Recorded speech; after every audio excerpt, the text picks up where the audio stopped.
Hi friends, welcome back to my channel. I am so happy that you are here joining me today. And in today's video, we are continuing the How to Plan planning series here on my YouTube channel with video number 3, talking about setting up your planner. And so if you still haven't figured that out yet, or you just want some tips on how I set up my planner, stick around. So let's go ahead and get started. Okay, you guys, we have our planners. We've talked about planning supplies. Now is the time to set up your planner. I realize that it's mid-August now by the time this video is up, but there's never a right time to set up your planner. I mean, I know we talk about setting things up before planners start, like in July or August or whenever, but if you still need that time to set up your planner, what a better day than today. So in this video, I'm going to talk about 4 different things that I consider when I am setting up my planner. I do already have a setup video of how I set up my Erin Condren life planner on my channel, which I will link in the cards above, as well as a setup video of my simplified daily planner. And I will also link that one in the cards above. So you can see the total setup of those. But in this video, I'm just going to share with you 4 tips on how to set up your planner. And so that first tip is to sit down with your planner and not necessarily do some prep work, but kind of think about your year, your prior year. How did things go? What went well? What didn't go well? And kind of set some goals for yourself. And what areas could you improve on in your life? And how can your planner serve you in those ways? Like maybe you felt like your year went okay, but that you would do so much better if you had a routine in place. Make that a goal. Write out, what do you want to do in that routine? Is it a morning routine? Is it just like a daily routine? A night routine? Whatever it is, write that down on your planner. Make sure it's somewhere that you will see it every day. And in that way, your planner is going to help you achieve that goal. Same with things like bucket lists. I love writing a bucket list in my planner. And so write out all of those things that you want to accomplish in the next year, just on a note page in your planner, and make sure it's just somewhere that you can see it every day, or that you have a bookmark in your planner so you can flip to it and refer back to it. However you want to set up those goals or things that you want to accomplish, they don't have to be anything big, but just really sit down and think about, how can I improve, and how is my planner going to serve me in that way. I will show you my bucket list in my Erin Condren. So it's just in my notes pages. I have a vision board that I made, along with some other notes pages that I've kind of added. So here's my vision board, and then my bucket list is just right here. I just put a coil clip on it so it could stick in my planner, and these are all the things I want to accomplish in the next year. I do the same thing kind of in my simplified planner as well. The simplified planner actually already has prep work in it, which is super nice if you are someone that needs like that structure. So I went through and did all of this prep work. Then here's my bucket list in this planner, okay? And so depending on the planner that you have, there might already be prep work in there, which is awesome. Do that first before you do anything else in your planner. Do the prep work, reflect on how you can achieve your goals. After reflecting on how you can better yourself in the year to come, the next thing I suggest you do is to pull out either a perpetual calendar or just a planner that you used prior, and use that as a reference to write out all your birthdays and anniversaries you have in the next year.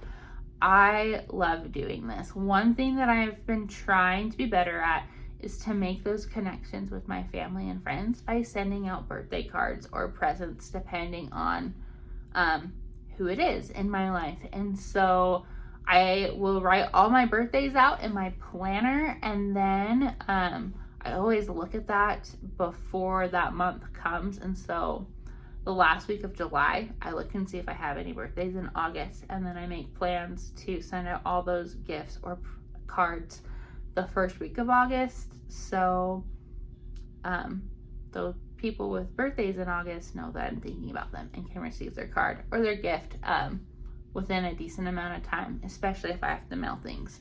And so definitely make sure that you're writing out birthdays, anniversaries, those days that matter most to you. Make sure that they get in your planner first so you don't forget any of those special days that happen in your life. The next step is to add reminders. And these are things that happen every year. You just don't want to forget about them. And so I normally write these on a sticky note, or I just write them in the notes section of the monthly spread in my planner. For example, in my life planner, I know that in January, I need to get my wedding ring cleaned. I get it cleaned every 6 months.